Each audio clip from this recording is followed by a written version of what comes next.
Hey guys, welcome to PM Pathshala. Guys, आज हम लेकर आए हैं हमारे पूरे ही पिछले साल के जो करंट अफेयर्स हमने किए हैं उसका आज हम एमसीक्यू पार्ट सॉल्व करेंगे, क्योंकि अब प्रीलिम्स की हमारी तैयारी बिल्कुल पीक पे हो जानी चाहिए।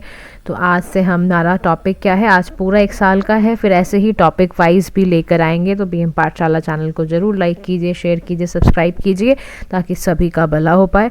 तो आज का जो पहला क्वेश्चन है गाइस, उस पर हम सीधा चलते हैं। पहला क्वेश्चन है आपका रिलेटेड टू गवर्नर जजमेंट, जो हमने किया हुआ है करंट अफेयर, उससे ही रिलेटेड क्वेश्चन आया हुआ है। अच्छा देखो, क्वेश्चन क्या कह रहा है कि विद रेफरेंस टू द 2025 की सुप्रीम कोर्ट की judgment on governors discretionary powers consider the following statement. आपको बोला गया है कि राज्यपाल की विवेकाधीन शक्तियों पर 2025 के सर्वोच्च न्यायालय के निर्णय के संदर्भ में कथनों पर विचार करना है। क्या बोलता है कि गवर्नर ने 2025 में सुप्रीम कोर्ट ने क्या क्या जजमेंट के लिए बोला। तो governor is bound by the aid and advice of the council of minister in most situations. क्या ये सही है या गलत है। सेकंड स्टेटमेंट है delay in assent of the state bills violate constitutional morality. क्या ये बात ठीक है। अगर 2025 वाला आपको ये जजमेंट याद होगा तो ये क्वेश्चन आपके लिए बड़ा इजी हो जाएगा। नेक्स्ट क्वेश्चन है the president can override a governors delay directly. तो यहाँ पर आपको बताना है क्या ये स्टेटमेंट सही है या गलत। अब देखो, अगर आपको ये पूरी तरह याद है तो आपसे पूछा है करेक्ट स्टेटमेंट। कैसे रीड करना है क्वेश्चन, पहले क्वेश्चन रीड करो, फिर पूछा क्या है उस पर ध्यान देना है। अब अगर आपको याद हो तो यहाँ पर ये जजमेंट जब आई थी तो सुप्रीम कोर्ट ने बोला था गवर्नर कि नॉर्मली बाउंड होता है एड एंड एडवाइस में काउंसिल ऑफ मिनिस्टर्स की, एक्सेप्ट कुछ कॉन्स्टिट्यूशनली अगर कोई स्पेसिफाइड सिचुएशन है वहाँ भले ही ना हो, अदरवाइज बाउंड ही होता है एड एंड एडवाइस के लिए। इसका मतलब यह है कि फर्स्ट स्टेटमेंट हमारी करेक्ट हुई। सेकेंड स्टेटमेंट में कह रहा है कि कोर्ट हेल्ड दैट इनऑर्डिनेट जो डिले होता है ग्रांटिंग असेंट टू विल, इससे वायलेट तो होता है ये कॉन्स्टिट्यूशनल मोरालिटी, है ना। तो ये वाली स्टेटमेंट भी बिल्कुल ठीक है। तीसरी स्टेटमेंट में कह रहा है कि क्या president can override a governors delay directly. तो ये कह रहा है president can not directly override A governors delay. Constitutional procedure guys यहाँ पर फॉलो करना पड़ता है, तभी कर सकता है। बिना कॉन्स्टिट्यूशनल प्रोसीजर फॉलो किए ये पॉसिबिलिटीज़ नहीं है, ठीक है।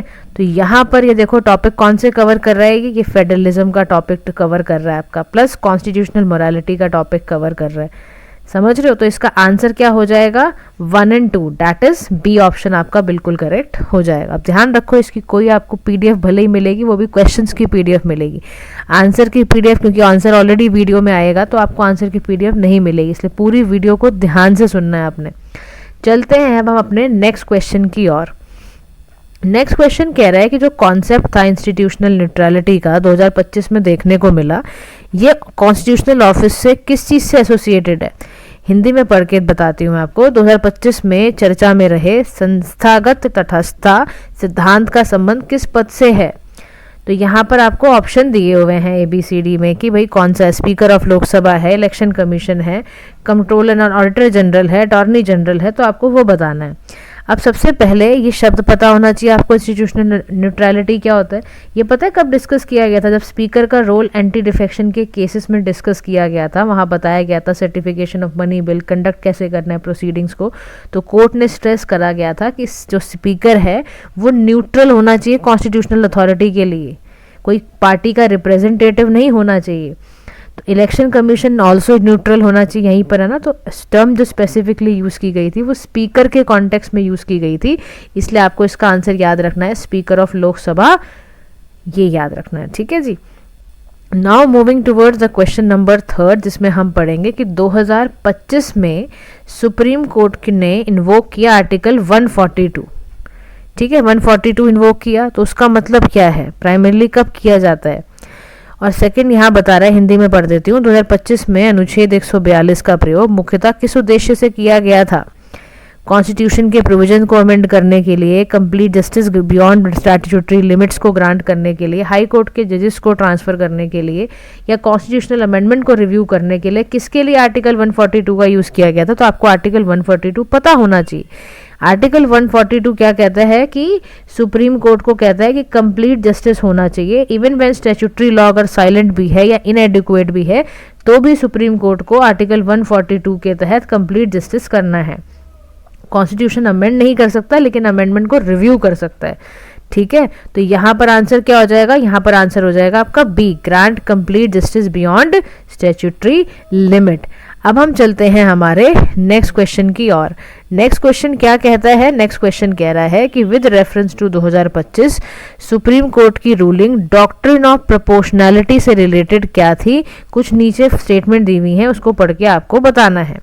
यानी हिंदी में क्वेश्चन क्या कहता है कि 2025 में अनुपातिकता सिद्धांत डॉक्ट्रिन ऑफ प्रोपोर्शनैलिटी पर सर्वोच्च न्यायालय के निर्णय के संदर्भ में निम्न कथनों पर विचार करें।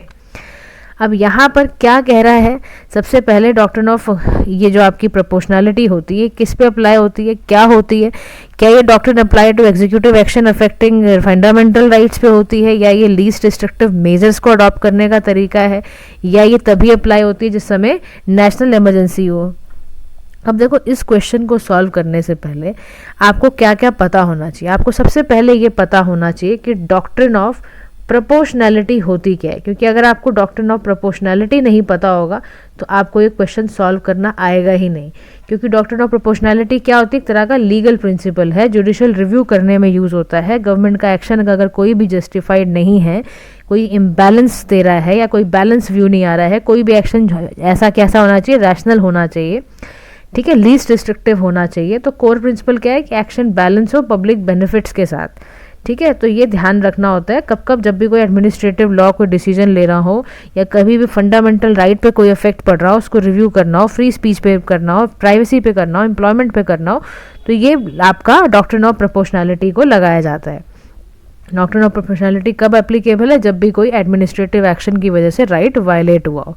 समझ में आ गई आपको डॉक्ट्रिन ऑफ प्रोपोर्शनैलिटी क्या है? अब यहाँ के जो क्वेश्चन आपको दे रखा है बड़ा इजी दे रखा है। इसका वन बिल्कुल ठीक है कि भाई जब भी फंडामेंटल वाला होगा या लीस्ट रिस्ट्रिक्टिव मेजर्स पर होगा देखा जाएगा, लेकिन याद रखना not limited in emergency situation. और वैसे भी यहाँ ऑनली वर्ड आया हुआ था, ये बड़ा खतरनाक टर्म्स होती हैं, ये हमें पकड़नी है। तो आंसर क्या होगा इसका? 1 और 2 ओनली, ये ठीक है। Not limited to emergency situation, तो यूज़ इन प्राइवेसी में यूज़ किया जाता है ये, ठीक है ना, प्राइवेसी के अंदर यूज़ किया जाता है डॉक्ट्रिन ऑफ प्रोपोर्शनैलिटी। या आपका इंटरनेट शटडाउन में यूज़ की गई थी डॉक्ट्रिन ऑफ प्रोपोर्शनैलिटी को, इंटरनेट शटडाउन में यूज़ किया गया था। कोई भी प्रिवेंटिव डिटेंटिव का केस लगता है ना, प्रिवेंटिव डिटेंशन का केस, तब भी ये फॉलो होता है लाइक दैट। अब नेक्स्ट यहाँ पर आता है टर्म हमारा, the term constitutional silences discuss in judicial discourse in 2025 refers to, यानी 2025 में न्यायिक विमर्श में प्रयुक्त संवैधानिक मौन कॉन्स्टिट्यूशनल साइलेंस शब्द का आशय क्या है? यहाँ ये पूछ रहा है। अब देखो इसका मतलब क्या है, कॉन्स्टिट्यूशनल साइलेंस के बारे में आपको ज़रूर पता होना चाहिए, क्योंकि कह रहा है ये जुडिशियल डिस्कोर्स में ये आ चुका है। तो कॉन्स्टिट्यूशनल सबसे पहले जाने से पहले आपको यहाँ पर बहुत सारा दे रखा है संवैधानिक मौन के लिए कि एक्सप्लिसिट प्रोविजन होता है कॉन्स्टिट्यूशन का, या वो एरिया जहाँ कॉन्स्टिट्यूशन डिलिबरेटली साइलेंट है, इमरजेंसी प्रोविजन को कहते हैं, या ये उसको कहते हैं आपका लिमिट्स ऑन जुडिशियल रिव्यू लगाने की बात है। तो देखो कॉन्स्टिट्यूशनल साइलेंसेस के बारे में सबसे पहले आपको पता होना चाहिए, तभी आप इस क्वेश्चन को कर पाओ। कॉन्स्टिट्यूशनल साइलेंस का मतलब होता है कोई गैप या कोई अनएड्रेस्ड इशू के बारे में बात हो रही है, कॉन्स्टिट्यूशन में कोई अनएड्रेस्ड इशू रह गया है और जो कि डिलिबरेट अलाउ कर रहा है कोई एक्सीडेंटल चीज़ होने का। जैसे मान लो जुडिशियल इंटरप्रिटेशन चाहिए, India's right to silence under article 20 का 3rd पार्ट, ताकि एक उसका कॉन्स्टिट्यूशनल मीनिंग निकल पाए। बात समझ रहे हो? तो जब भी कोई डिलिबरेट गैप हो जाता है, कोई अनफोर्सीन गैप हो जाता है, जैसे राइट टू साइलेंस पे, जैसे गवर्नर के असेंट पे, जुडिशियल क्रिएटिविटी पे, तब हमारा कॉन्स्टिट्यूशनल साइलेंस वाला शब्द यूज़ होता है। तो इसका जो आंसर होगा वो यही होगा, areas where constitution is deliberately silent, यानी इंटेंशनल गैप जहाँ छोड़ा गया है कॉन्स्टिट्यूशन मेकर द्वारा, ताकि वहाँ पर फ्लेक्सिबिलिटी दिखाई जाए और कोर्ट को वो स्पेसेस वहाँ पर इंटरप्रिएट करने होते हैं। तो ये जो है आपका कॉन्सेप्ट आपको पता होना चाहिए। Now moving towards the question number 6 पे हम चलते हैं। क्वेश्चन नंबर 6 कितना है कि 2025 में इंडिया ने कुछ नॉर्म्स रिवाइज किए हैं election expenditure monitoring mainly to address, यानी हिंदी में क्या कह रहा है सवाल? कह रहा है 2025 में भारत ने चुनावी व्यय निगरानी से संबंधित नियमों में संशोधित मुख्यतः किस समस्या से निपटाने हेतु किया है? तो यहाँ पर ना देखो आपके पास ऑप्शन है electoral violence, digital and crypto currency based political funding, या फॉरेन इंटरफेरेंस, बूथ कैप्चरिंग, क्या है? तो यही कह रहा है कि इलेक्शन एक्सपेंडिचर मॉनिटरिंग जो होता है ये रिलेटेड होता है basically digital and crypto currency based political funding से। ईसीआई जो है इलेक्शन कमीशन ऑफ इंडिया है, उसने ना अपने अपडेट किए मॉनिटर, ताकि नॉर्म्स को मॉनिटर करने के लिए, digital wallet, online ad, crypto linked anonymous funding. तो यहाँ पर याद रखना टेक्नोलॉजी प्लस इलेक्शन थीम को लेके क्वेश्चन बनाया गया है, समझ रहे हो। Now moving towards the next question, जिसमें हम बात करेंगे कि इंडिया का एक्सटर्नल डेट प्रोफाइल के बारे में सवाल पूछा गया है कि with reference to India's external debt profile 2025 consider the following statement. Bharat के बाह्य ऋण प्रोफाइल के संदर्भ में 2025 में निम्न कथनों पर विचार करें।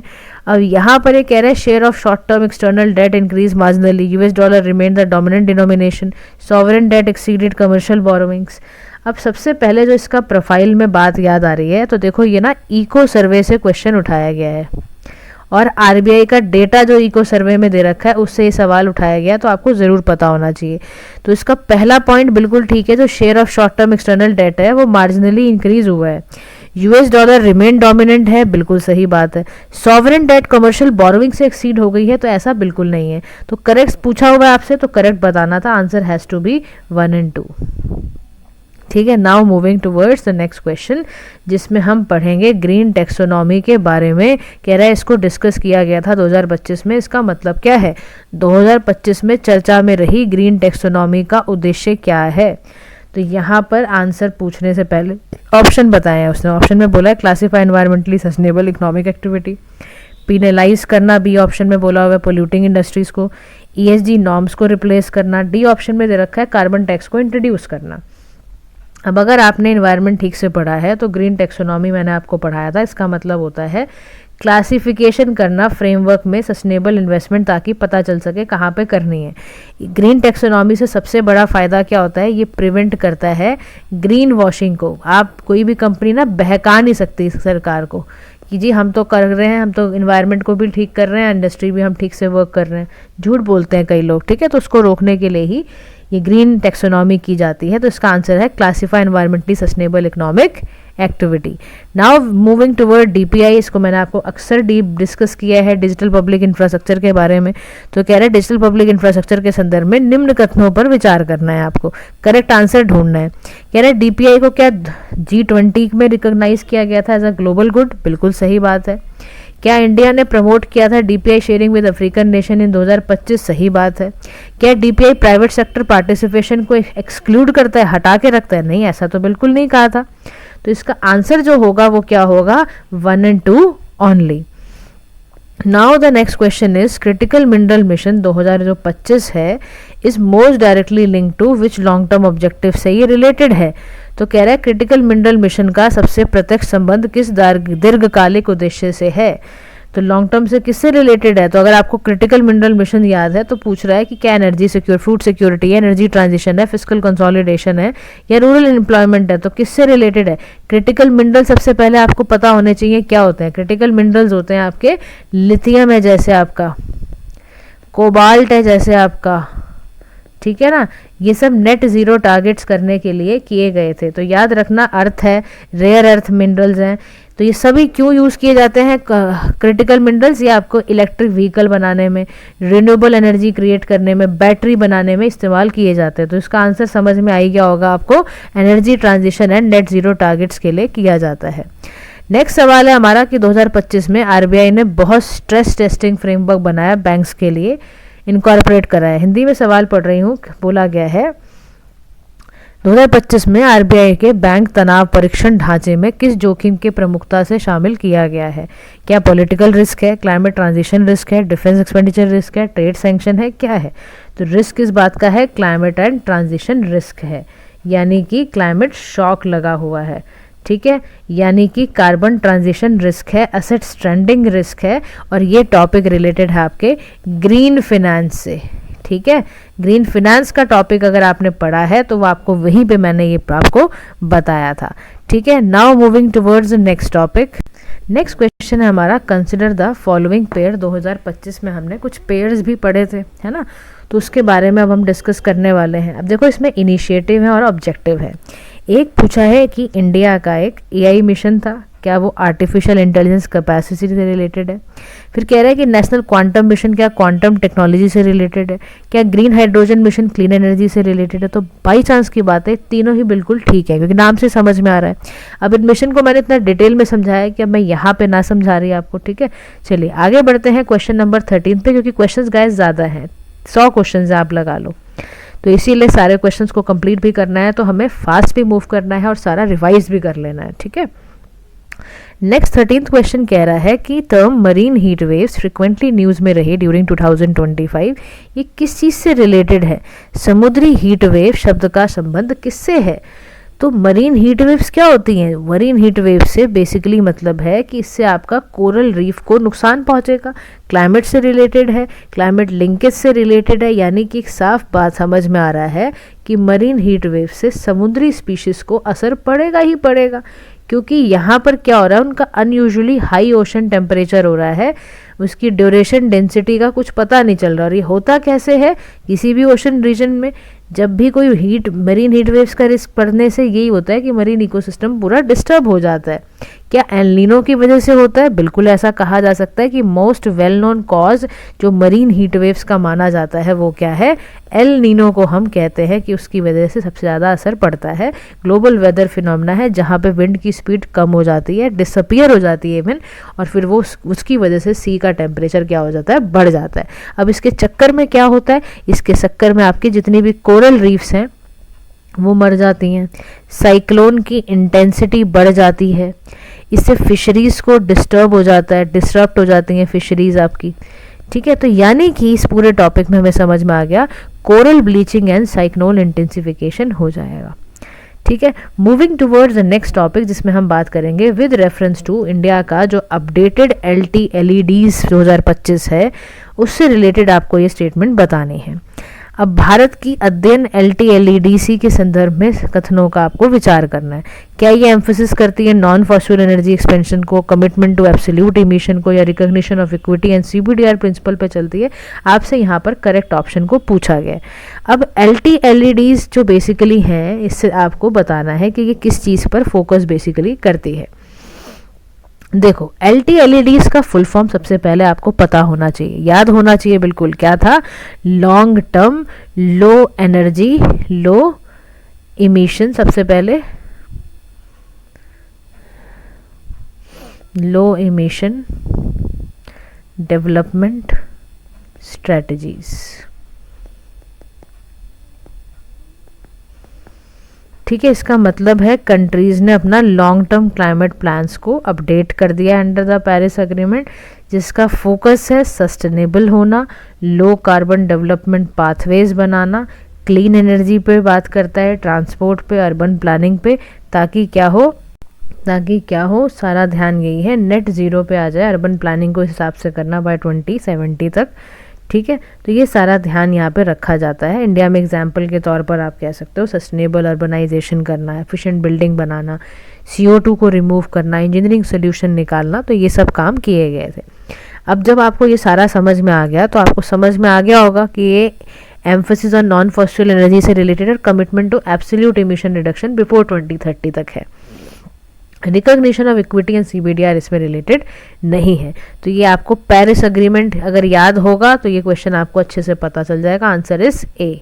Moving towards the next question जिसमें हम बात करेंगे international year of quantum science के बारे में, टेक्नोलॉजी के बारे में। कहता है अंतर्राष्ट्रीय क्वांटम विज्ञान एवं प्रौद्योगिकी वर्ष किसकी स्मृति में मनाया गया? तो आपके सामने ये क्वेश्चन दिए हुए हैं।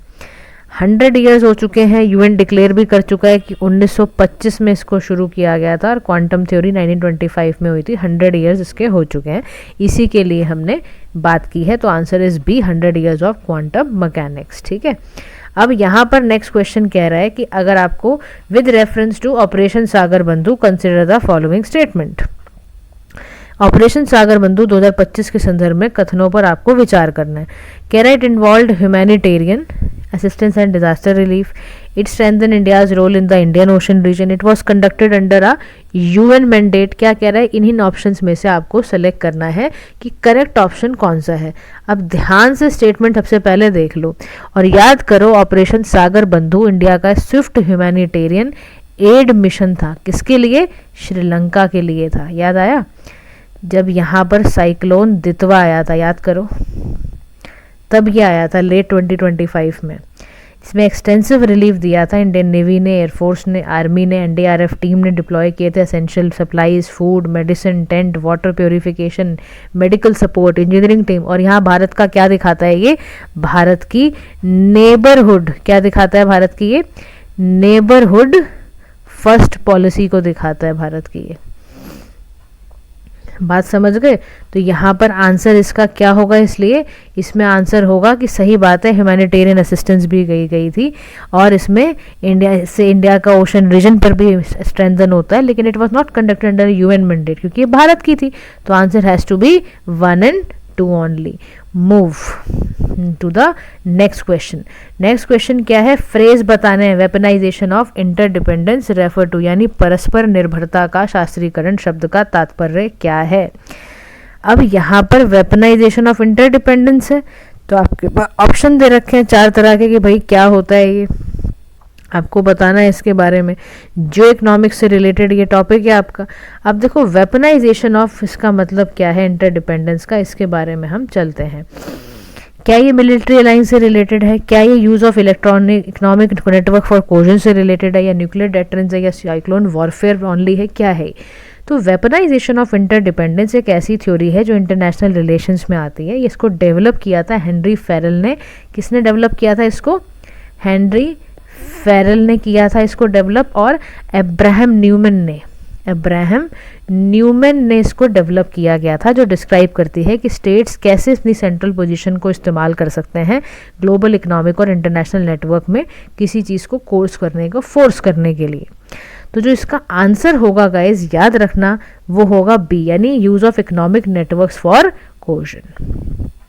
ठीक है, नेक्स्ट क्वेश्चन पर आ जाओ। मिडिल पावर डिप्लोमेसी से रिलेटेड है। कह रहा है 2025 में भारत ने मिडिल पावर डिप्लोमेसी पर एम्फेसाइज किया। 2025 में भारत की मिडिल पावर कूटनीति ने किस पर जोर दिया।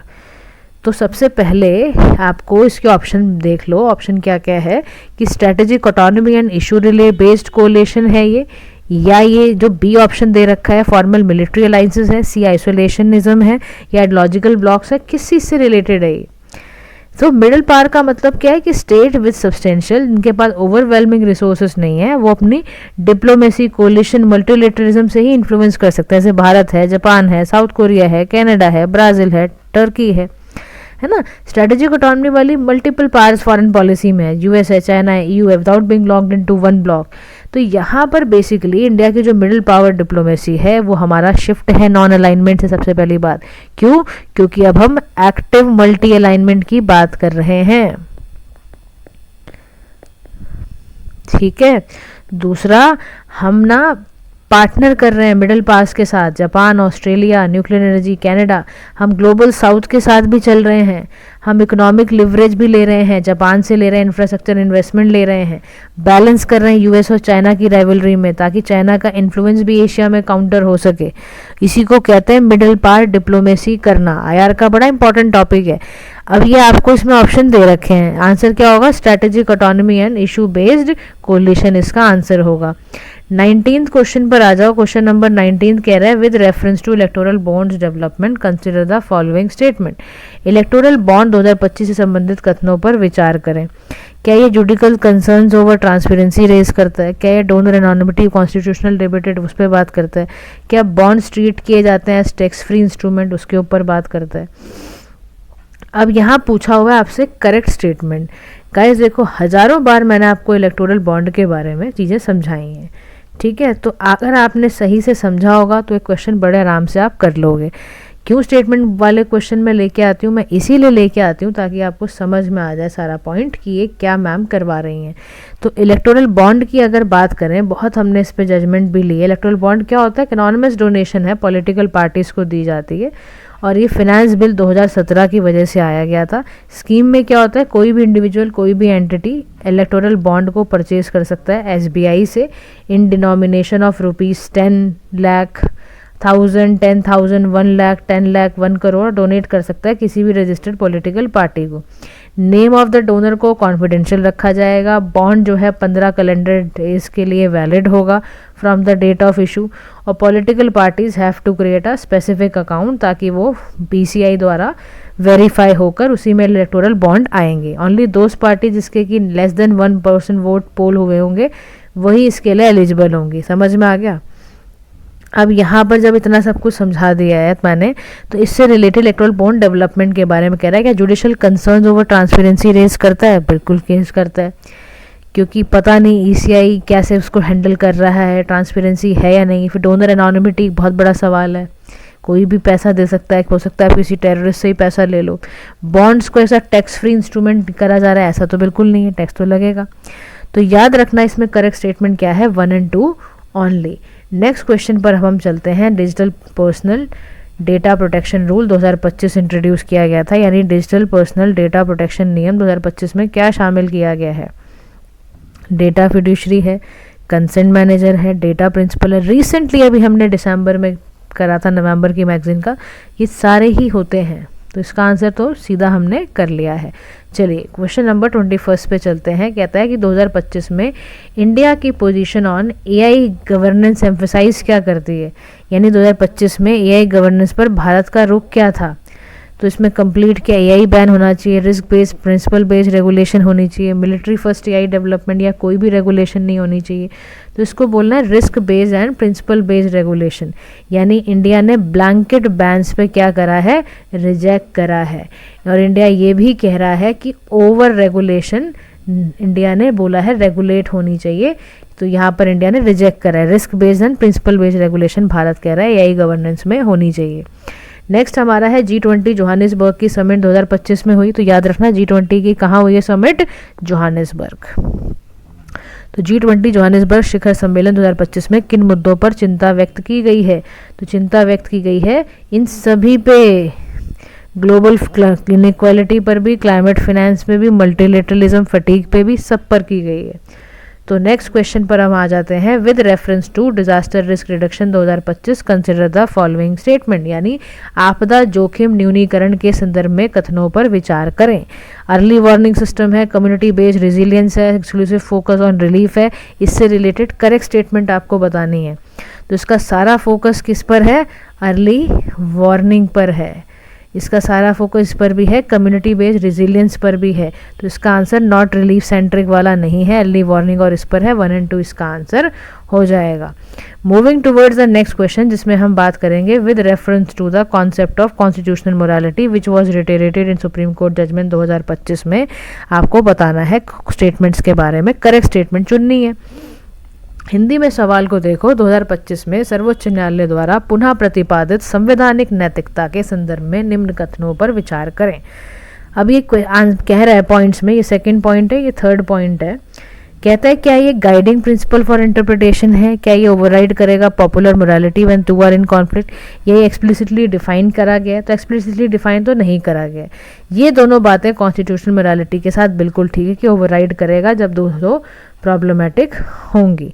ठीक है, चलो ये क्वेश्चन एक और आ गया है, सेम क्वेश्चन हो गया है ये, तो आई एम लीविंग दिस। ठीक है, क्वेश्चन नंबर 26 पर आ जाओ। क्वेश्चन नंबर 26 क्या कह रहा है? The term regulatory cholesterol economic debate 2025 में बहुत यूज हुई। कहता है रेगुलेटरी कोलेस्ट्रॉल होता क्या है? तो आपसे ऑप्शन में बोला है, यानी कि हिंदी में पढ़े, 2025 की आर्थिक चर्चाओं में प्रयुक्त रेगुलेटरी कोलेस्ट्रॉल शब्द का क्या अर्थ है? तो यहाँ पर ये कह रहा है कि एक बात बताओ, क्या ये एक्सेसिव रेगुलेटरी बर्डन है, स्लोइंग इकोनॉमिक ग्रोथ, क्या ये इन्फ्लेशन कॉज्ड बाय रेगुलेशन है, क्या ये कॉर्पोरेट टैक्स की इनएफिशिएंसी है, या बैंकिंग सेक्टर का एनपीएस है, क्या है ये?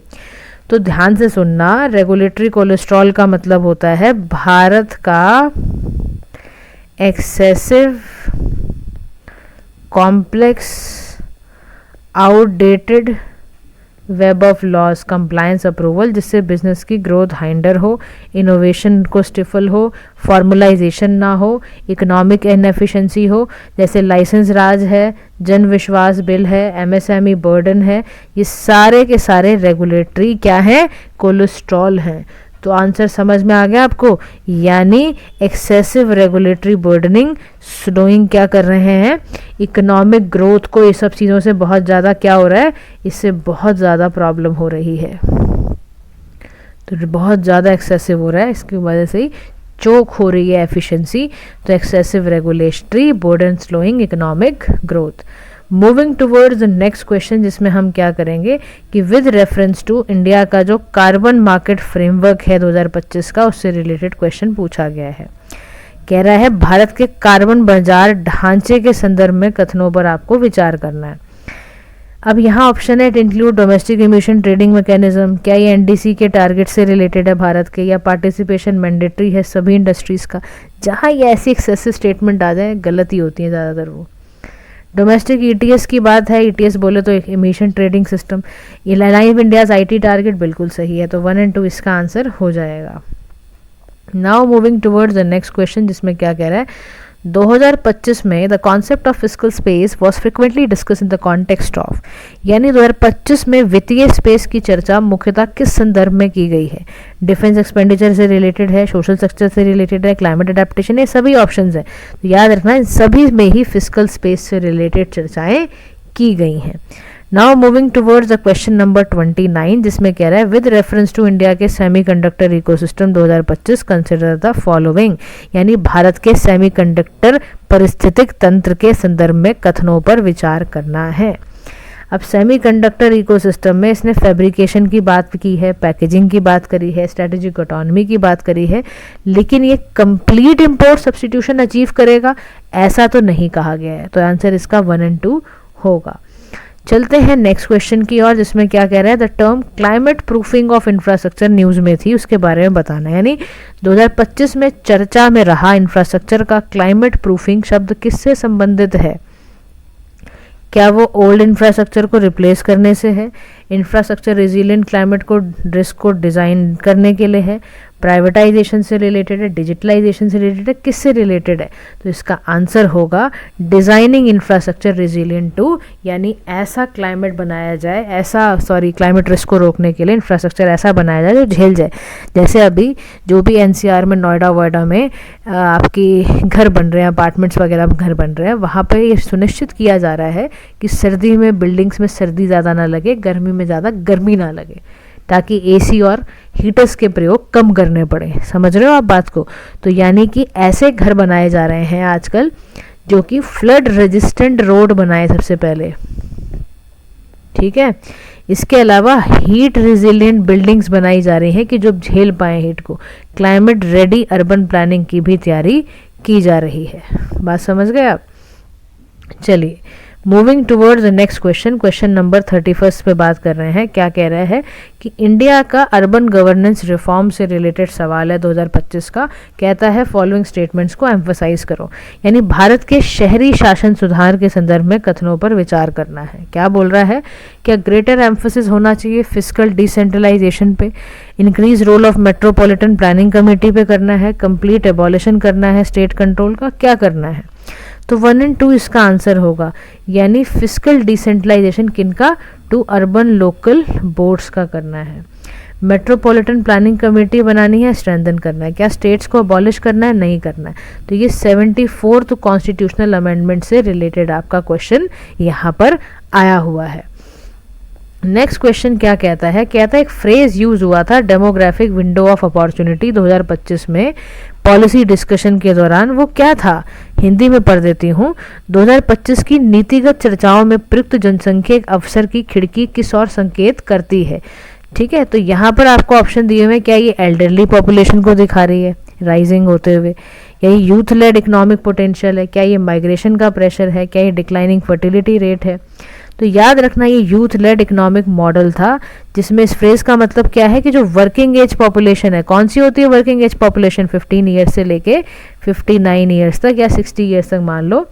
तो वर्किंग एज जो पॉपुलेशन है वो एक्सीड डिपेंडेंट, यानी कि डिपेंडेंट ज़्यादा होते जा रहे हैं। सॉरी, एक्सीड मतलब इससे इनसे ज़्यादा ये working age population elderly population से ज़्यादा है। बूस्टिंग ग्रोथ हमारा पोटेंशियल इसकी वजह से हमारे भारत का बढ़ रहा है। तो डेमोग्राफिक विंडो ऑफ अपॉर्चुनिटी उसी को कहते हैं। Moving towards the next question, जिसमें कह रहा है विद रेफरेंस टू इंडिया के defence indigenisation drive consider the following statement. क्या ये नेगेटिव इंपोर्ट लिस्ट को एक्सपेंड करता है, प्राइवेट सेक्टर पार्टिसिपेशन को इंक्रीज करता है, फॉरेन ओईएम्स को फुली एक्सक्लूड करता है, कंप्लीटली एक्सक्लूड करता है। तो डिफेंस इंडिजनाइजेशन ड्राइव में ये बात सही है कि नेगेटिव इंपोर्ट लिस्ट एक्सपेंड हुई है, प्राइवेट सेक्टर पार्टिसिपेशन बढ़ा है, तो ये दोनों ठीक है, यानी भारत के यहाँ पर सुरक्षा स्वच्छीकरण अभियान के बारे में बात हो रही है। तो अब हम देखते हैं नेक्स्ट क्वेश्चन हमारा। नेक्स्ट क्वेश्चन क्या है, the term Jio economic fragmentation जो कि डिस्कस हुई ग्लोबली 2025 में, वो किसको रेफर करती है?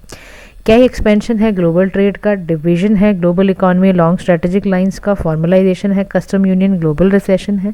हिंदी में सवाल कहता है कि क्या 2025 में वैश्विक स्तर पर चर्चा में रहा भू आर्थिक विखंडन किसे दर्शाता है? तो गाइज हमारा जियो इकोनॉमिक फ्रेगमेंटेशन यानी कि ट्रेड एंड सप्लाई चेन ना जब स्प्लिट हो जाती है स्ट्रैटेजिक ब्लॉक्स की वजह से, उसको जियो इकोनॉमिक फ्रेगमेंटेशन कहते हैं। तो इसका मतलब होता है division of global economic along strategic lines. Moving towards the next topic, आज आप बहुत सारे शब्दों को भी समझेंगे करेंगे। नेक्स्ट क्वेश्चन है, विद रेफरेंस टू इंडिया के water security strategy 2025 consider the following statement. अब यहाँ पर आपको पार्ट दिए हुए हैं 3, ठीक है, कि क्या ये एक्सपेंशन एम्फेसिस करती है demand side management, river interlinking है, इंटीग्रेशन ऑफ अंडरग्राउंड वाटर है, किससे रिलेटेड? यानी भारत की जल सुरक्षा रणनीति 2025 के कथनों पे संदर्भ पर विचार करना है। ये कौन सी स्टेटमेंट करेक्ट है? तो 1 और 3 ओनली इसका आंसर ठीक होगा कि डिमांड साइड भी है, इंटीग्रेशन भी है, लेकिन ये रिवर इंटरलिंकिंग का सोर्स सॉल्यूशन है ऐसा नहीं है। ठीक है, चलिए मूविंग टूवर्ड्स नेक्स्ट क्वेश्चन जिसमें हम बात करेंगे the concept of loss and damage finance जो कि एक्सटेंसिवली 2025 में इस्तेमाल किया गया, यानी 2025 में व्यापक रूप से चर्चा में रहा लॉस एंड डैमेज फाइनेंस किससे संबंधित है? क्या ये क्लाइमेट मिटिगेशन से है, क्लाइमेट अडेप्टेशन से है, कंपनसेशन है रिवर्सिबल क्लाइमेट इम्पैक्ट से, या ग्रीन टेक्नोलॉजी का ट्रांसफर है? तो याद रखिएगा लॉस एंड डैमेज फाइनेंस किसको एड्रेस करता है?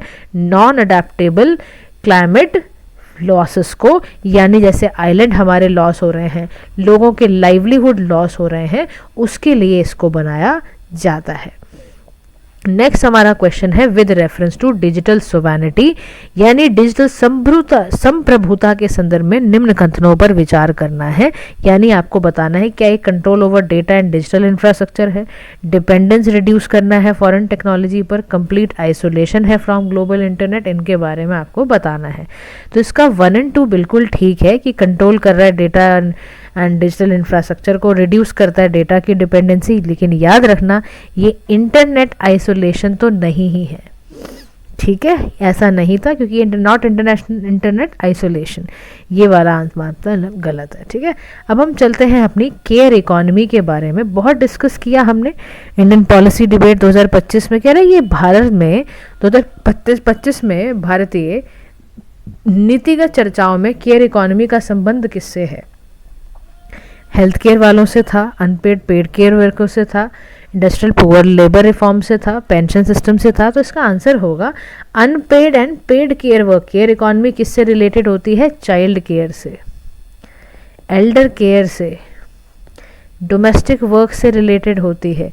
तो कह रहा है कि ये सभी को क्योंकि अंडर वैल्यू किया जाता है इसीलिए इसको केयर इकोनॉमी में बहुत ज़्यादा 2025 के अंदर डिस्कस किया गया था।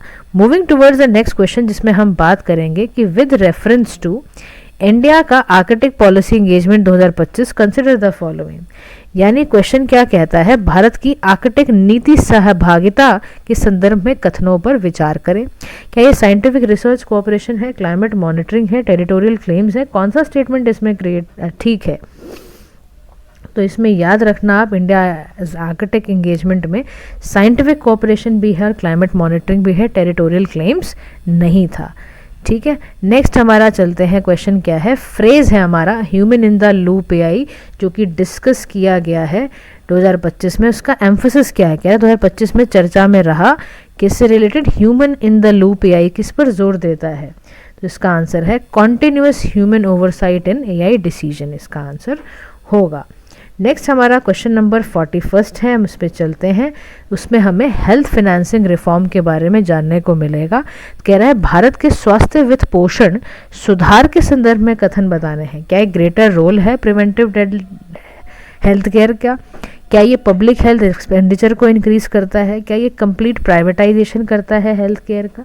तो ये ग्रेटर रोल भी है प्रिवेंटिव हेल्थ केयर का, पब्लिक हेल्थ इंफ्रास्ट्रक्चर पे भी इंक्रीज करता है, लेकिन नो फुल प्राइवेटाइजेशन, इस बात का आपको ध्यान रखना है कि ये फुल प्राइवेटाइजेशन नहीं करता। तो इसका आंसर क्या होगा, 1 and 2 ओनली। नेक्स्ट क्वेश्चन है हमारा स्ट्रेटेजिक ऑटोनॉमी से रिलेटेड, कह रहा है फ्रिक्वेंटली मेंशन हुआ 2025 में, कह रहा है 2025 में बार बार प्रयुक्त रणनीतिक स्वतंत्रता का क्या अर्थ होता है। तो इसका अर्थ क्या होता है, independent decision making based on national interest. ठीक है, चलिए नेक्स्ट क्वेश्चन है हमारा, with reference to climate smart agriculture consider the following statement. कह रहा है enhancing resilience to climate change है, ग्रीन हाउस इमिशंस को रिड्यूस करना है, मैक्सिमाइज करना है केमिकल फर्टिलाइजर का यूज़। तो करेक्ट स्टेटमेंट बतानी, यानी क्या हिंदी में क्या कह रहा है, क्लाइमेट स्मार्ट कृषि के संदर्भ में, अब स्मार्ट कृषि है तो ऐसी ही तो की जाएगी जो क्लाइमेट चेंज को रिजिलियंट हो, एग्री, और आपका इससे ग्रीन हाउस गैस भी इमिशन कम हो। तो 1 and 2 बहुत ही ईजी क्वेश्चन था ये। नेक्स्ट क्वेश्चन है 44 कि द टर्म मल्टी अलाइनमेंट को यूज करा गया है इंडिया के फॉरेन पॉलिसी डिस्कोर्स 2025 में। ठीक है, अब ये कह रहे हैं इसका मतलब क्या है मल्टी अलाइनमेंट का, यानी 2025 में भारतीय विदेश नीति विमर्श में प्रयुक्त मल्टी अलाइनमेंट शब्द का तात्पर्य क्या है। अभी हमने बहुत बारी डिस्कस किया कि इशू वैसा एंगेजमेंट होना जिसमें हम मल्टीपल पार्टनर्स के साथ हैं। ठीक है, ये ध्यान रखना।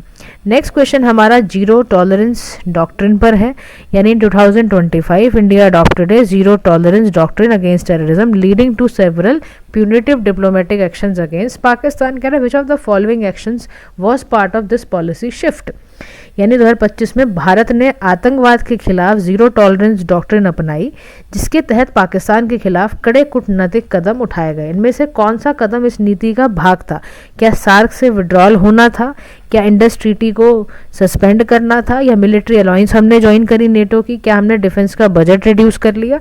तो याद रखना इसका आंसर होगा बी, हमने इंडस वाटर ट्रीटी को क्या कर दिया, काटा मार दिया। हमने कहा हम नहीं मानते। ठीक है, तो अब नेक्स्ट क्वेश्चन पर आओ, क्वेश्चन नंबर 46 जिसमें हम बात करेंगे IMD यानी इंडिया का मेट्रोलॉजिकल डिपार्टमेंट 2025 क्लाइमेट सर्वे से रिलेटेड 2025 का, और ये क्या रिकॉर्ड करता है। तो IMD जो है 2025 का कह रहा है 8th warmest year on record in India, warmest year ever globally है, कूलेस्ट ईयर सिंस 1990 है, year with no extreme weather event है। हिंदी में क्या सवाल कह रहा है, भारतीय मौसम विज्ञान विभाग के 2025 के जलवायु सारांश के अनुसार 2025 को भारत में दर्जा किस चीज़ का दिया गया है।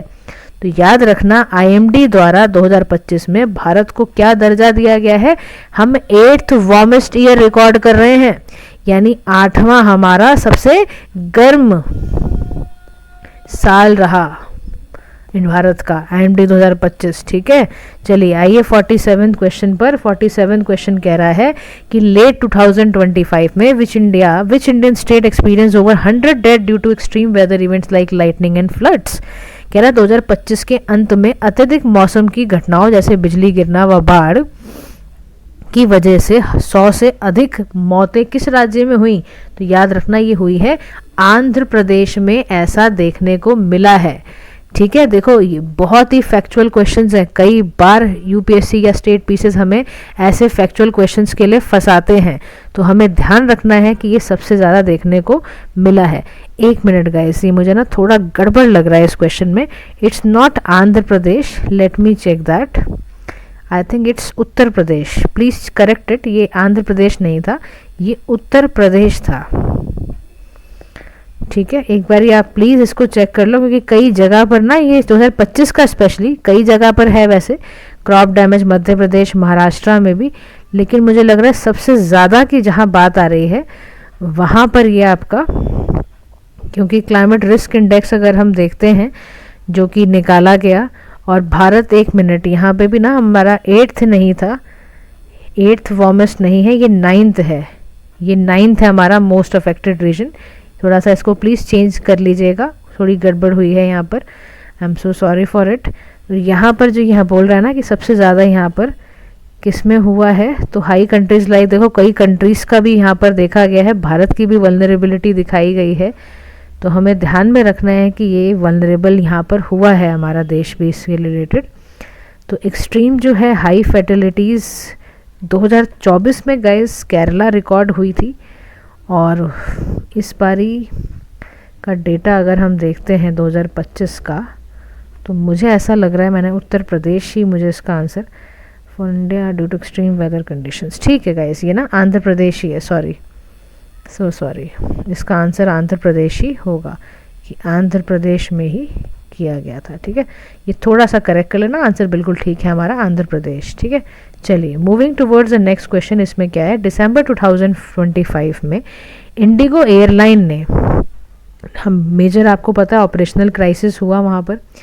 ठीक है, अब यहाँ पर ऑपरेशनल जब क्राइसिस हुआ तो कह रहा है इसमें क्या क्या फैक्टर इन्वॉल्व थे। कह रहा है दिसंबर 2025 में इंडिगो एयरलाइन को किस तरह के प्रचंड परिचालन संकट का सामना करना पड़ा।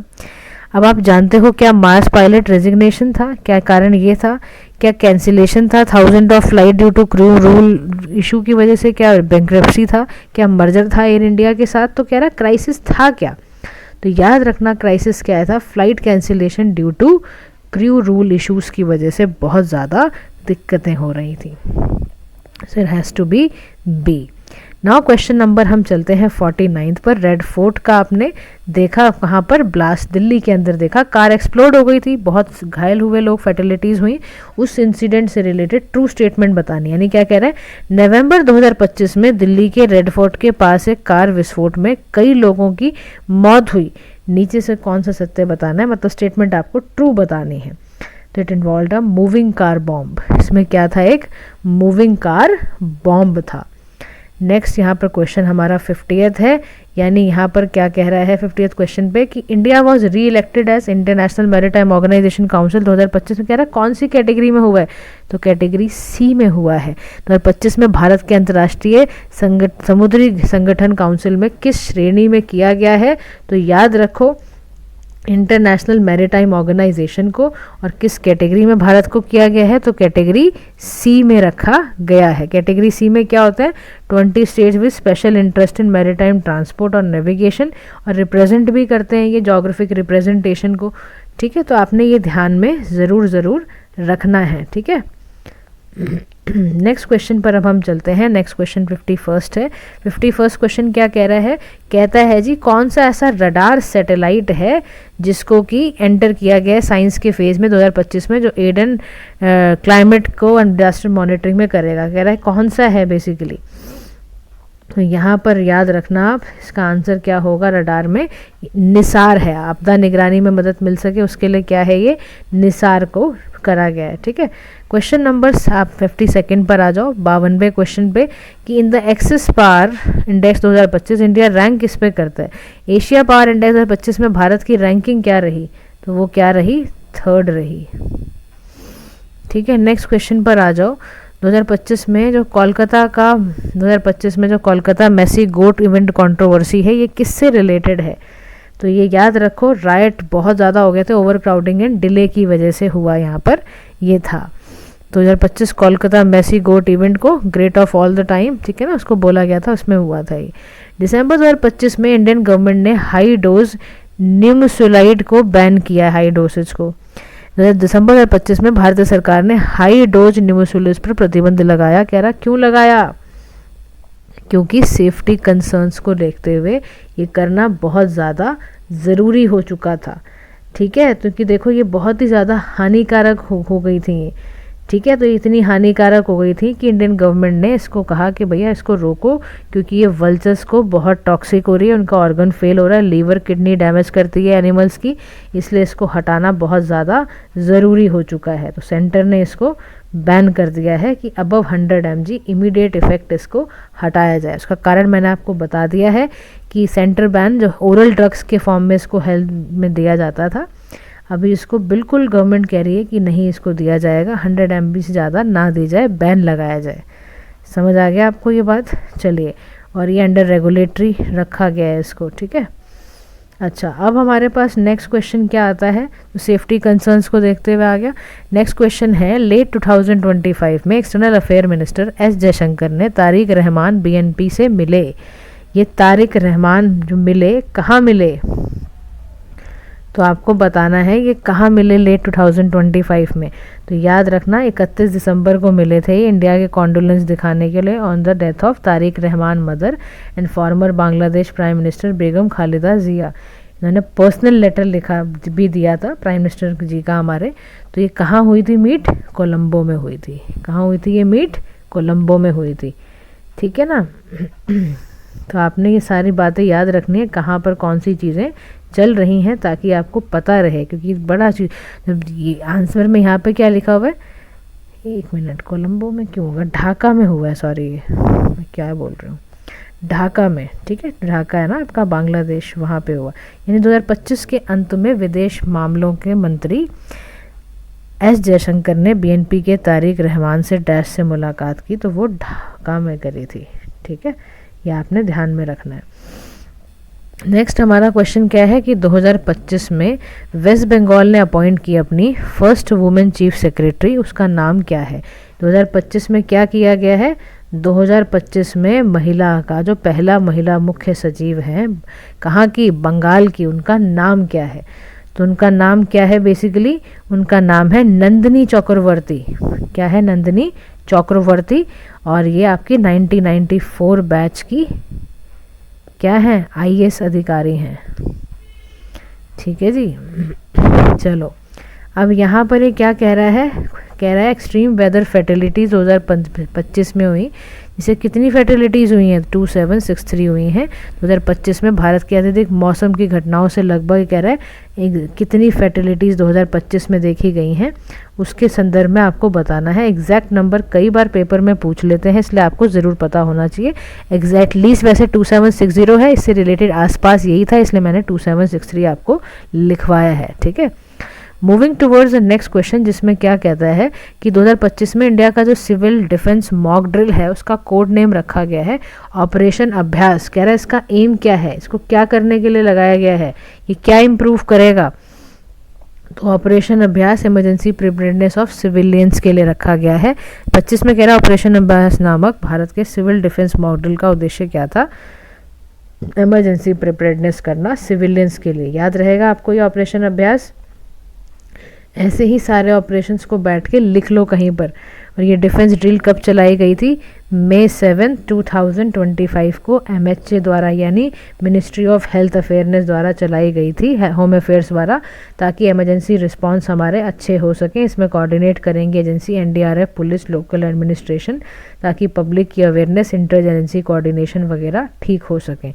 ठीक है, तो ऑपरेशन अभ्यास याद रहेगा। इसका पर्पज़ यही था कि भारत को वेरियस इमरजेंसी से बचाना, टेररिस्ट अटैक से बचाना, कोई भी डिज़ास्टर से बचाने के लिए ये किया गया था ऑपरेशन अभ्यास।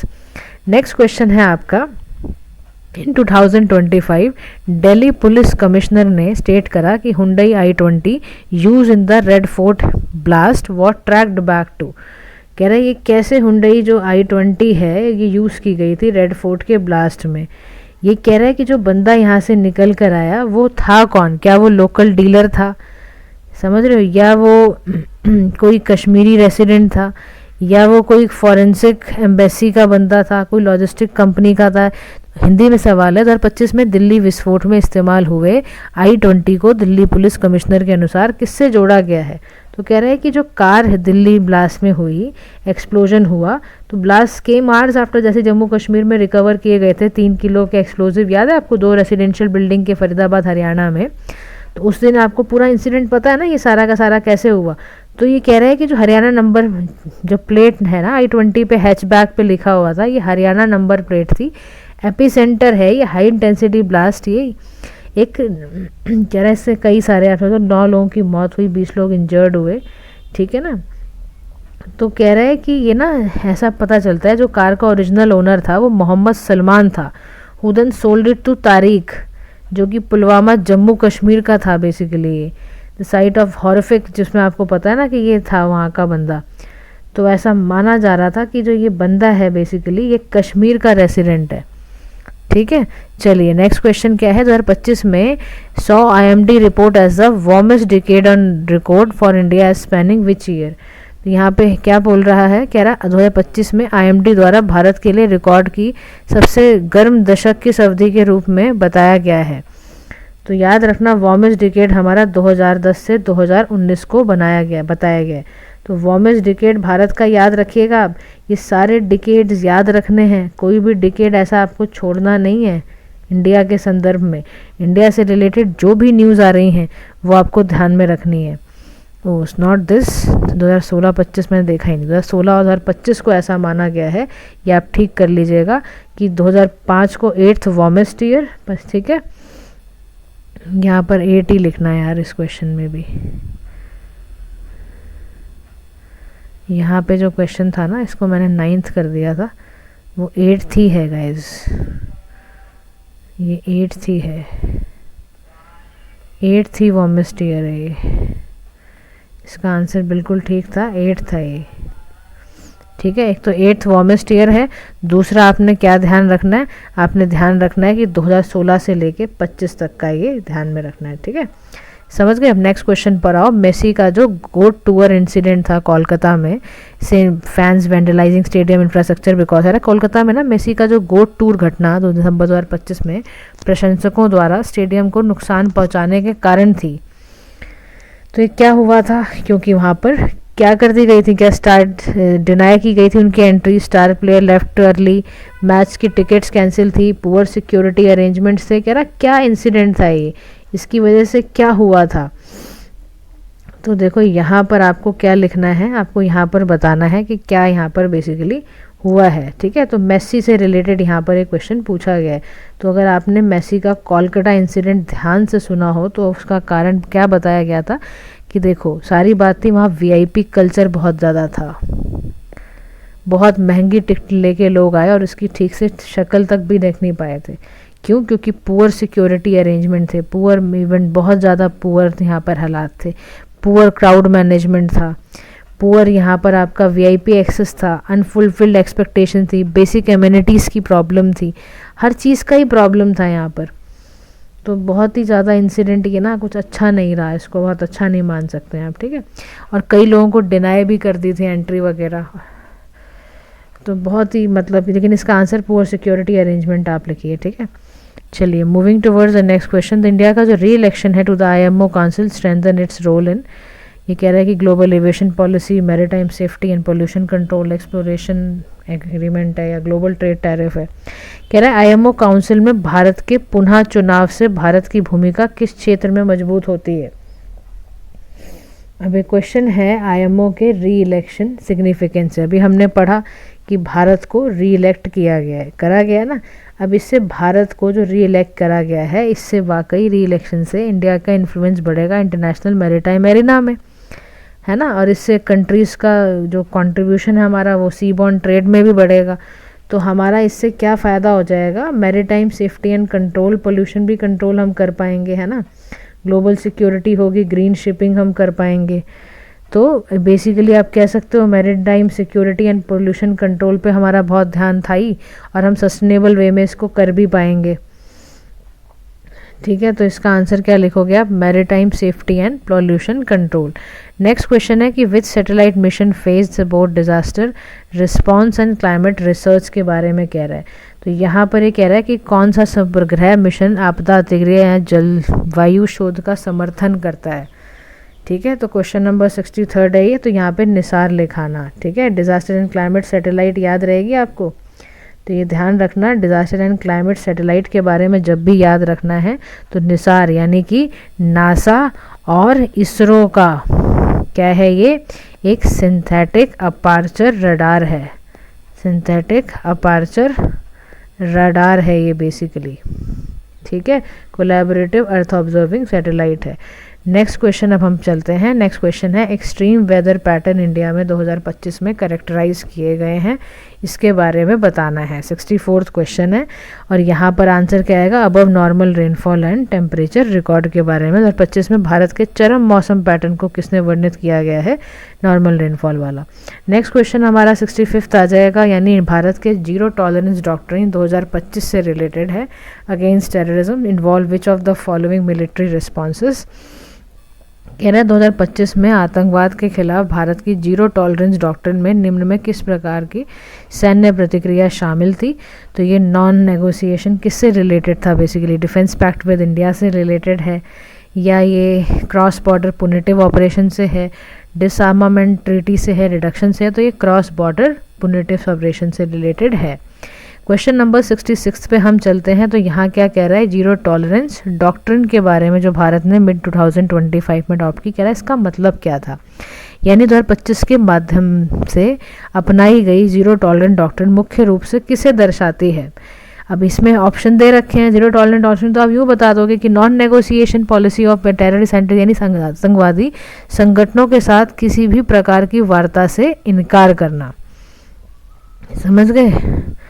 नेक्स्ट क्वेश्चन पर अब आ जाओ। क्वेश्चन नंबर 67 क्या कहता है, कह रहा है कि according to IMD data release 2025 में जो डिकेड 2026-25 है वो क्यों सिग्निफिकेंट था।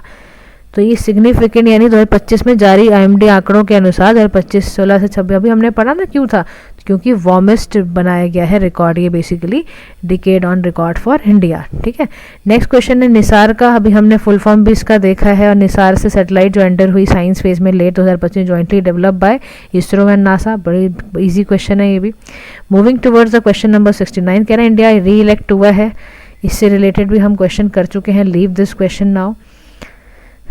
क्वेश्चन नंबर 70 है, एशिया पावर इंडेक्स 2025 में कंट्रीज को असेस किया गया है कई पैरामीटर्स पर।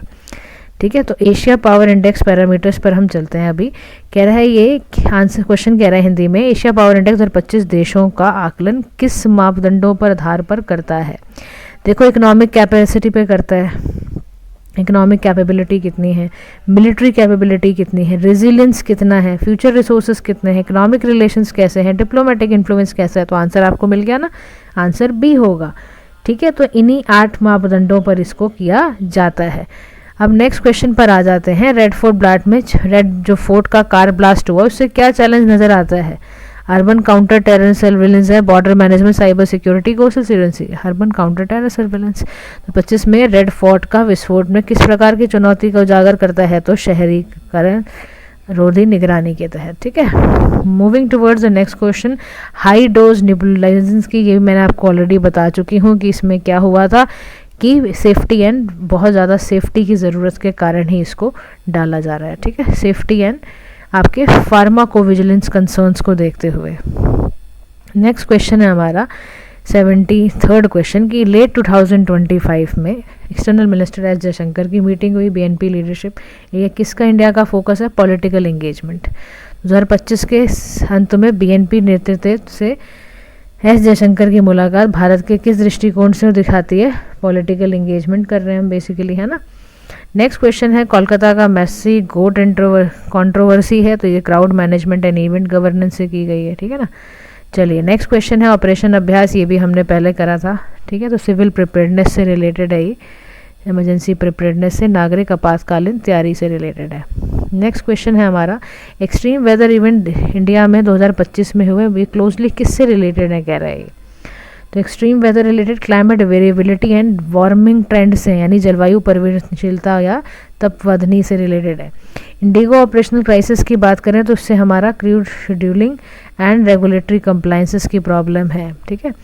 नेक्स्ट क्वेश्चन है इंडिया का जो मैरीटाइम डिप्लोमेसी लेट 2025 में की गई उसका मेन एम्फेसिस क्या था। तो क्वेश्चन नंबर 78 का होगा net security provider Indian Ocean region के बनना चाहते हैं हम। ठीक है ना। नेक्स्ट क्वेश्चन है कि बेस्ट डिस्क्राइब इंडिया का डिप्लोमेटिक पोस्चर 2025 में हमें कैसे पता चलता है, यानी 2025 में भारत की कूटनीतिक स्थिति को सबसे उपयुक्त में किस तरह से वर्णित किया जा सकता है।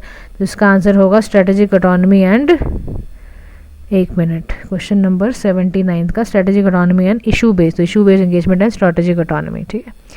नेक्स्ट हमारा क्वेश्चन है IMD extreme weather data reinforce concerns regarding long term climate risk, यानी भारत के दीर्घकालिक जलवायु जोखिम को दिखाने की बताती है। ठीक है। इंडिया का जो एंगेजमेंट है बांग्लादेश ऑपोजिशन लीडरशिप से, वो पॉलिटिकल प्लूरलिज्म है, हमारे नेबरहुड का पार्ट है। रेड फोर्ट का जो ब्लास्ट दिल्ली इन्वेस्टिगेशंस है underscore the need for strengthening किस चीज़ की, vehicle tracking and urban intelligence की बहुत ज़्यादा ज़रूरत है। तो यहाँ पर वाहन ट्रैकिंग एवं शहरी खुफिया तंत्र की ज़रूरत कह रहा है। एशिया पावर इंडेक्स 4 वेट को हमने देखा किस फॉर्म में निकालता है, economic resilience and future readiness भी इसका एक पैरामीटर है, क्योंकि इसमें 8 मैंने कहा ना पैरामीटर्स होते हैं। नेक्स्ट क्वेश्चन है इंडिया का जो क्लाइमेट एक्सपीरियंस है 2025 का वो किससे रिलेटेड है। तो वो रिलेटेड है हमारे अर्बनाइजेशन एंड फ्लड रिस्क के, यानी शहरीकरण और बाढ़ जोखिम से। निसार मिशन पर्टिकुलरली किससे रिलेटेड होता है, याद रखना dual frequency SAR synthetic aperture radar से रिलेटेड होता है। इंडिया का IMO काउंसिल मेंबरशिप अपनी वॉइसेस डिबेट पे कई सारा स्ट्रेंथन करा, तो इससे क्या होगा, शिपिंग डिसेंट्रलाइजेशन होगा इससे, यानी समुद्री उत्सर्जन एवं shipping decarbonisation. The frequent occurrence हो रहा है लाइटनिंग रिलेटेड डेथ 2025 में, highlighting the need for early warning dissemination की ज़रूरत हमें पड़ेगी ही पड़ेगी, बिजली पूर्व चेतावनी प्रसार की ज़रूरत है। 88 क्वेश्चन पर आओगे तो इंडिया के फॉरेन पॉलिसी इंगेजमेंट की बात करता है और क्या कहता है कि भाई ऐसा है कि ये प्रेफरेंस बताओ किसको दे रहा है, तो यहाँ पर 88 क्वेश्चन पे मल्टी अलाइनमेंट की बात करेगा। किस पे बात करेगा, बी ऑप्शन पे मल्टी अलाइनमेंट की और रणनीतिक लचीलापन। अर्बन सिक्योरिटी चैलेंज हाईलाइट क्या कर रहा है इंटीग्रेटिंग की तरफ, तो 89 का क्वेश्चन होगा स्मार्ट सिटी प्लस इन पॉलिसिंग के बारे में बात करता है। फिर नेक्स्ट क्वेश्चन है हमारा 90th, India's experience with extreme weather in 2025 inforces the policy focus on climate adaptation and resilience building. The growing emphasis on civil defence drill in 2025 reflect concerns about, तो यहाँ पर ये क्या कहते हैं, मल्टी हैजार्ड प्रिपेयर्डनेस से related है यहाँ पर, ठीक है ना। नेक्स्ट क्वेश्चन है यहाँ पर diplomatic engagement pattern of India in 2025 align mostly closely with non alignment 2.0। Non alignment 2025 में भारत की जो अलाइनमेंट हो रही है वो थोड़ा नॉन अलाइनमेंट से मल्टी अलाइनमेंट की तरफ है, ठीक है। तो इन सब में ऑप्शन यहाँ पे मल्टी अलाइनमेंट ही मान लो, इसलिए अलग ही फैक्टर शुरू हो रहा है। तो नेक्स्ट क्वेश्चन है हमारा IMO काउंसिल 2025 से, जिसका कह रहा है इंपॉर्टेंस को बताना है, तो मल्टीलेटरल मैरीटाइम गवर्नेंस की बात यहाँ पर हम कर रहे हैं, यानी बहुपक्षीय समुद्री शासन की बात करने की बात हो रही है। नेक्स्ट हमारा क्वेश्चन है क्लाइमेट का डेटा रिलीज करा गया है लेट 2025 में, कह रहा है भारत की कौन सी vulnerability compound and cascading climate risk को बताता है, यानी संयुक्त एवं श्रृंखलाबद्ध जलवायु जोखिम को बताता है। नेक्स्ट क्वेश्चन हमारा क्या है 95th, कि इंडिया में काउंटर टेरर पोस्चर 2025 क्या रिफ्लेक्ट करता है, defence deterrence only, proactive पुनिटिव response या इंटरनेशनल आर्बिट्रेशन, किस चीज़ को दिखाता है, तो ये प्रोएक्टिव एंड पुनिटिव रिस्पांस को दिखाता है, यानी सक्रिय एवं दंडात्मक प्रतिक्रिया को दिखाता है भारत की। नेक्स्ट क्वेश्चन क्या कहता है, कहता है ऑपरेशनल डिसरप्शन जो इंडिया के एविएशन सेक्टर में हुई है उसमें रेगुलेटरी चैलेंज तो है, कह रहा किस चीज़ को रिलेटेड को कर है, कह रहा एयरपोर्ट ओनरशिप को रिलेटेड, हवाई अड्डे का स्वामित्व को लेकर है। इंडिया का मैरीटाइम एंगेजमेंट पे ग्रोइंग एम्फोसिस हमारा क्या है, तो ग्रोइंग एम्फोसिस है इंडो पैसिफिक कोऑपरेशन, ठीक है। नेक्स्ट पे चलते हैं, नेक्स्ट क्वेश्चन 98 है, कहता है जो ना रिपोर्ट आई है लाइटिंग फर्टिलिटी 2025 में, उसमें गैप क्या रह गया था, कह रहा अवेयरनेस का गैप था और कम्युनिकेशन का गैप था, यानी आपदा जागरूकता एवं संचार का। 99 क्वेश्चन क्या है, इंडिया का डिप्लोमेटिक ऑपरेशन जो है साउथ एशिया का ड्यूरिंग लेट 2025 ये क्या दिखाता है, कह रहा है ये दिखाता है इंगेजमेंट अक्रॉस स्पेक्ट्रम, यानी कि इसका आंसर क्या होगा, ये वाला, ठीक है, राजनीतिक स्पेक्ट्रम में व्यापक संवाद। और लास्ट सवाल है आज का कि ओवरऑल इंडिया का डोमेस्टिक एंड एक्सटर्नल डेवलपमेंट जून से लेकर दिसंबर 2025 तक किस चीज़ की इंपॉर्टेंस दिखाती है, तो वो है integrated security, climate resilience and diplomacy, यानी एकीकृत सुरक्षा, जलवायु लचीलापन एवं कूटनीति। अब देखो कल से क्या होगा, हर एक टॉपिक का आएगा। कल सबसे पहले हम ना इको का जो करंट अफेयर है जनवरी 2025 से लेके दिसंबर 2025 का करेगा। चैनल से जुड़े रहो, फ्रेंड्स में बांट दो, लाइक करो, शेयर करो, सब्सक्राइब करो और पूरी तरह से करंट अफेयर्स रिवाइज करो PM पाठशाला के साथ। Have a nice day to all, bye bye.